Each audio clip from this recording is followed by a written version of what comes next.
Hello and welcome to another one of D's ADD videos. Today we're going to be looking at the concept of Lewis structures. What is Lewis structures? Lewis structures are a way of drawing your elements, and if we're talking about elements and their valence electrons, okay, or in the case of more complex compounds, we look at their bonds and their lone pairs. All right. So it's pretty straightforward. If we have a straight line, that means we have two electrons represented. So this would be a single bond. For instance, this would be a double bond, and that would be 4 electrons, right? 4, this would be 2. And then the triple bonds would be 6 electrons.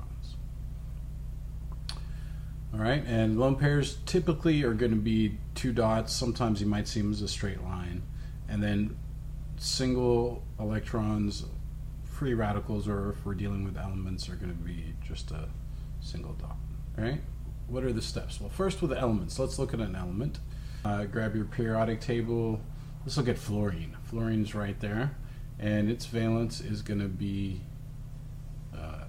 7 because it's a halogen. It's going to be on the 7th column or group.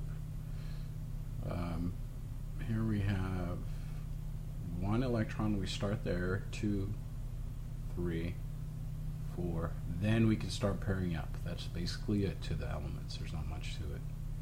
2.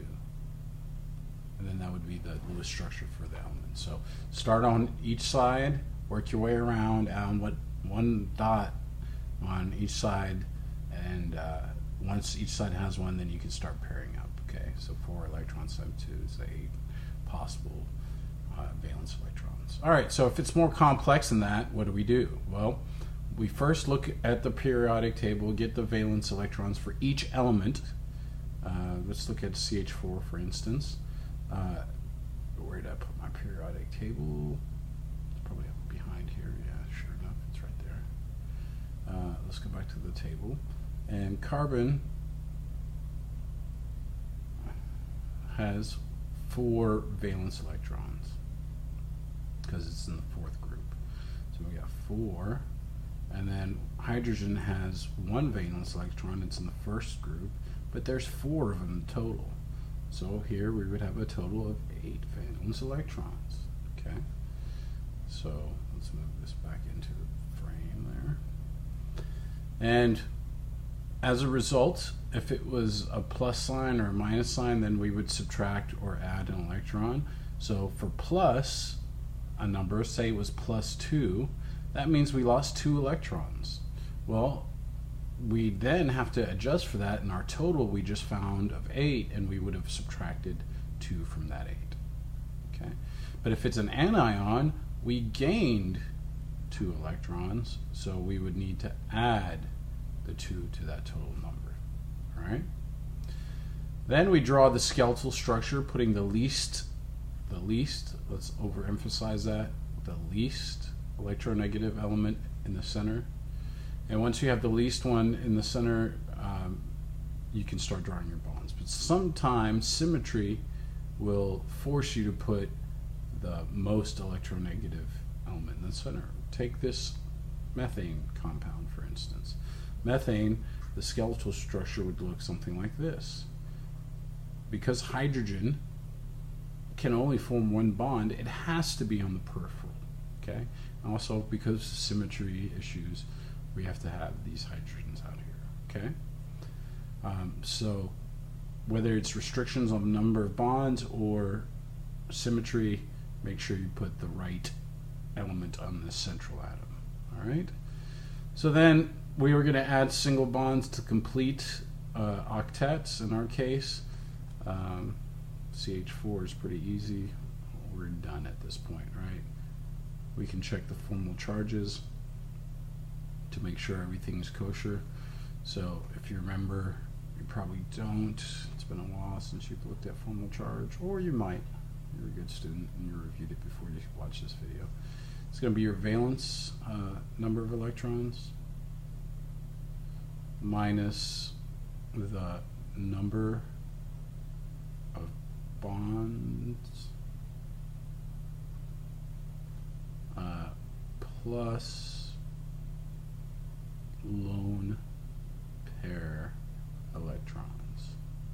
Now it's the actual electrons. If it's just lone pairs, it's a little different, right? So in this case, for instance, the FC of the carbon would be 4, its valence is 4, minus, it's got 4 bonds, and there's no lone pairs on that one, okay? So 4 minus 4 is 0, it's neutral, and all the hydrogens have the same formal charges. It's going to be 1 minus the 1 bond plus the 0 lone pairs, which is also 0, okay?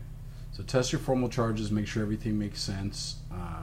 So if we look at this example here, bromomethane, carbon has 4 valence electrons plus 3 times 1 hydrogen valence electron. There's 3 of the hydrogens, plus the halogen of bromine is 7. So we have 7 plus 7 is 14 valence electrons. If we were to draw this, the least electronegative element is hydrogen, but since it can only form 1 bond, it has to be peripheral. And bromine being a halogen has to be on the outside. So therefore carbon's left as the central atom, and then we put 3 hydrogens on the outside. Then there's your bromine. So here's the single bond step. Add your single bonds. 2, 4, 6, 8. So we would take 14 minus 8 to give us 6 lone pair electrons. We would do 2, 4, 6, 8. 2, 4, 6. This is definitely my last video. Okay, so basically what you're going to do is you're going to end up matching. The formal charge would be 4 minus 4 bonds, no lone pair electrons, so that'd be 0. Halogen would be 7 valence electrons minus 1 plus 6 lone pair electrons is 0, and we've already done the hydrogen before. Okay, so if that doesn't work, sometimes you have to add double bonds to make it work, like for formaldehyde, for instance, which is CHHO. That would be a valence of 4 plus 6 is 10, 12 electrons. So if we add 1 for each of those and 1 there, right away you can see that carbon doesn't have this octet. It's not valid, so we didn't need to put a double bond there and make it right. Then at that point we have 2, 4, 6, 8 minus your 12. 12 minus 8 gives you the 4 lone pairs, and guess what oxygen needs to give it a complete octet? 4 electrons. And if you were to do the formal charges here for that one, you would see that it does have a neutral net charge. Okay, so you might get multiple valid Lewis structures. The one that has the most bonds with the fewest number of formal charges is your winner. Okay, so again, if there are multiple choices, what you want to do is you want to pick the one with the most bonds and the fewest number of charges. So I hope I've clarified any doubts that you might have over Lewis structures with the concept. I have given you a few basic examples, but believe me, they'll get a lot more complex than that. So make sure you check out the example videos, and most of all, practice, practice, practice. Thank you and have a nice day.